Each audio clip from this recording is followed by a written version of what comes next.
We humans assist the beings who stand below us on the evolutionary ladder, our younger brothers, the animals, in a friendly and compassionate way, as far as they are close to us and willing to be guided. We train and use them for our higher purposes as co-workers. For example, oxen, donkeys, or horses as pack, riding or draft animals, or dogs as tracker, shepherd, guide or avalanche dogs. Thereby we also further their evolution. According to the age-old principle as below, so above, you may be sure, our own elder brothers who stand above us on the ladder of hierarchy act in the same way. They are watching us humans and our efforts, partly with smiling, partly with weeping eyes, but always benevolent. They assist and promote the development of those of good will as often as they can and as the law permits. Could you not imagine how a love for each one of these conscious lives would obtain in you, and how each action, each effort of the lesser lives to help and sustain another life or organ would fill you with appreciation, tenderness, and love for the little ones, so bravely fighting on without hope of special reward? If this were the case with you, can you not see how naturally your own heart would plead for the love of those unselfish, beautiful lives in return for your own love? Could you imagine yourself indifferent to the cry for help or to any appeal from the least of those little lives? Can you imagine anything happening between any two of them that would not attract your attention and make you strive to modify wrong conditions and create better ones, so that they could go on their happy, useful, loving work? What you would be to those little lives in your body, such is God, your higher self, to you, my child.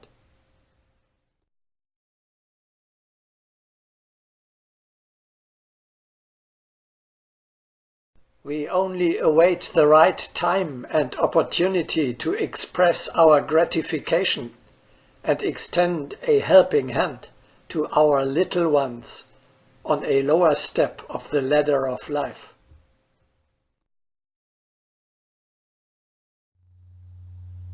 What a wonderful certainty! They do exist, the comforters and guardian angels, who are close to us, to whom we may confidently turn, and who oversee our evolution. All you have to do is to trust in their guidance. Then you will always walk the right path. Every belief reveals the guardian angels, guides, and comforters. Under the various names lies the same concept of hierarchy. Verily, let each one understand in his own way, but let each heart strive upwards. In this alone is the path to perfection.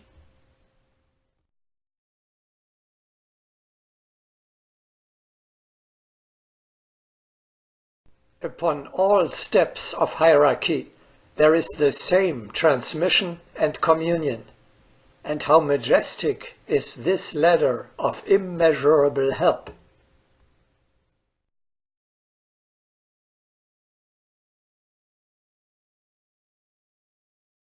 But few love the one who helps them.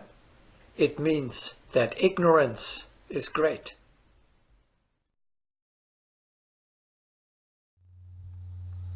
As you begin to regard yourself as a child of God, you may confidently expect to receive from your Father in heaven everything that parents grant their children everywhere in nature.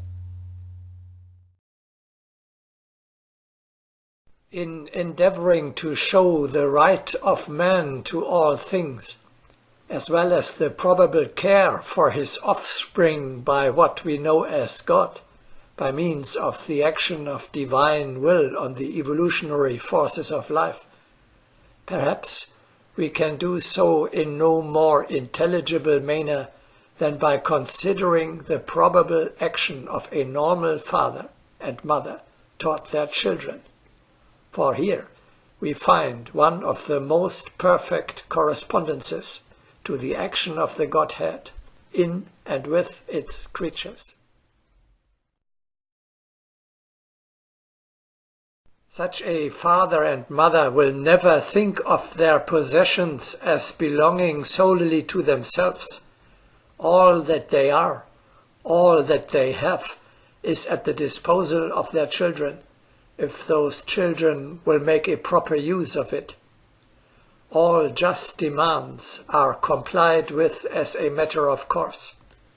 It would never occur to such parents to deny their children the right to food, shelter, clothing, and education, until such time as those children were perfectly capable of providing for themselves.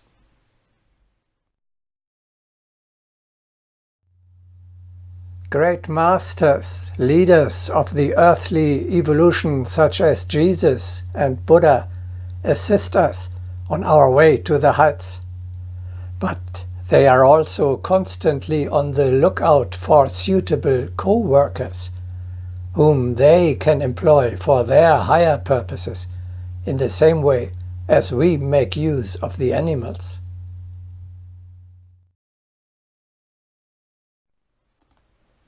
Just as we watch over you, so do we watch over your development and over the children throughout the world from the cradle on, weighing their best thoughts. Of course, the spirit does not often reach its best development, and the number of deserting ones is great.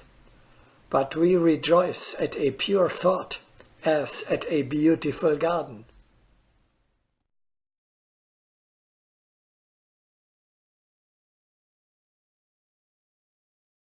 Our solicitude for people far exceeds their thoughts about us.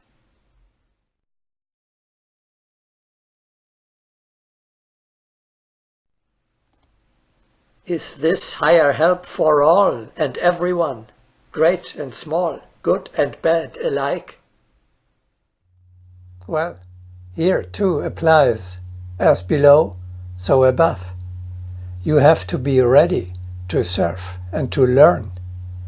If you do not carry out what your master advises and instructs you to do, he will sometime stop taking care of you, just as you cease to employ and promote an overly stubborn donkey or dog. Let us memorize a third key phrase. The actual guidance of mankind by the beings of the higher stages of evolution is the scientific basis of every religion. In the following broadcasting on the Brotherhood of Shambhala, we will cite a variety of examples of the Mahatma's intervention into human history.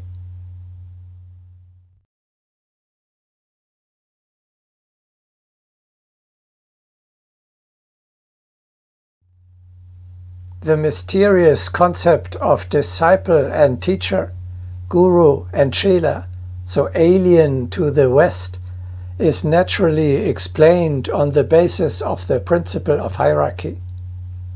Your teacher is your spiritual father, the next rung above you on the Jacob's ladder.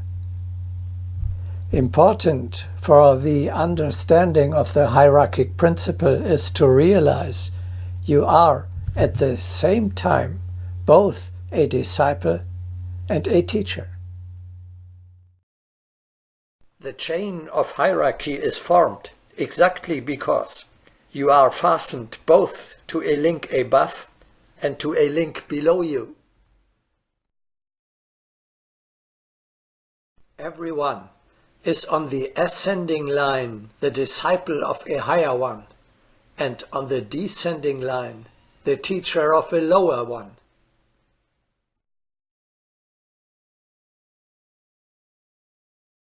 It is necessary to point out the chain of teachers, each of whom is the disciple of a higher one.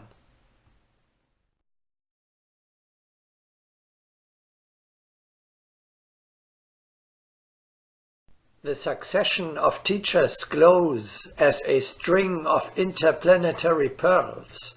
Add also your own pearl.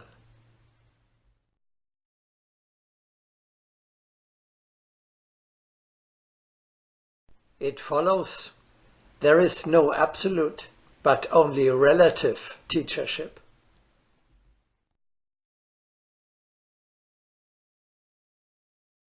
Each one of us has his teacher, and the steps of this ladder are countless. Even standing at the head of a planet is not a consummation.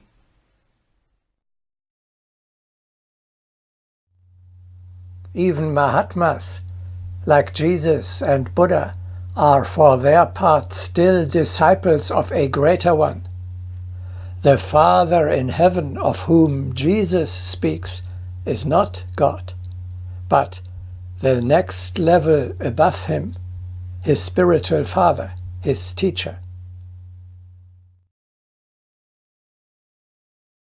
Each teacher remains also a disciple, for amid hierarchy he will be a link in the chain of eternity.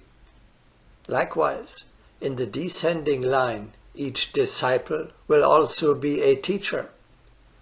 It is a mistake to think that certain initiations elevate one to the step of absolute teachership.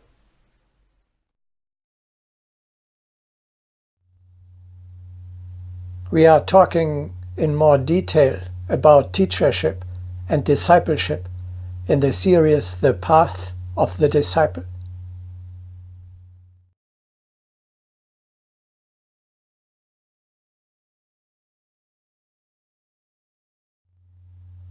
We are now addressing the second meaning of the term hierarchy.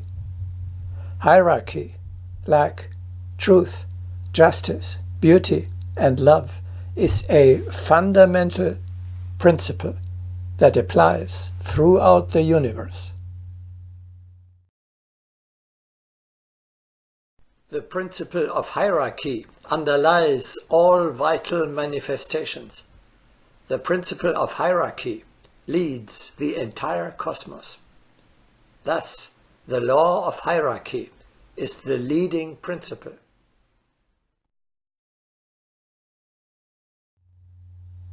If you wish to capture the beauty, goal fitness, and justice of the cosmic order, you must understand the hierarchic principle. For a deepening of the understanding of the cosmic structure, one should become affirmed by the recognition of the manifested law of hierarchy.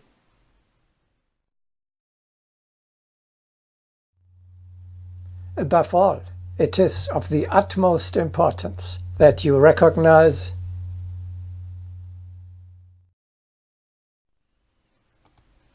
evolution advances according to the hierarchic principle. What that means exactly, we shall now discuss.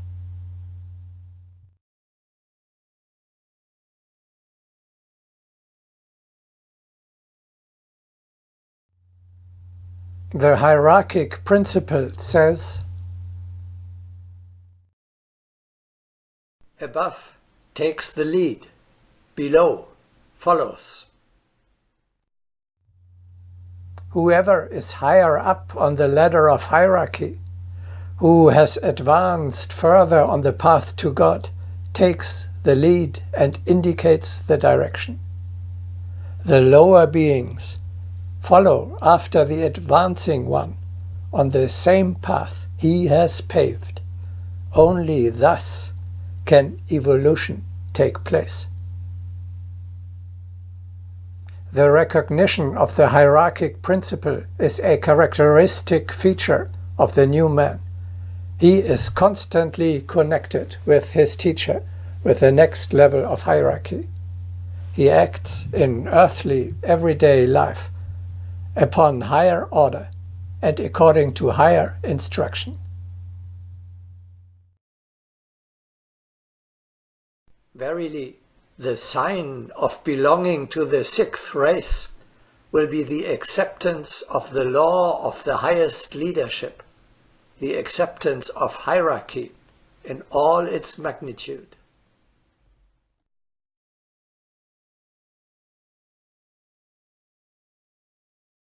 Without realizing the principle above leads, below follows, there will be no progress. As we shall be discussing instantly, this applies to the evolution of both the individual and the human society as a whole.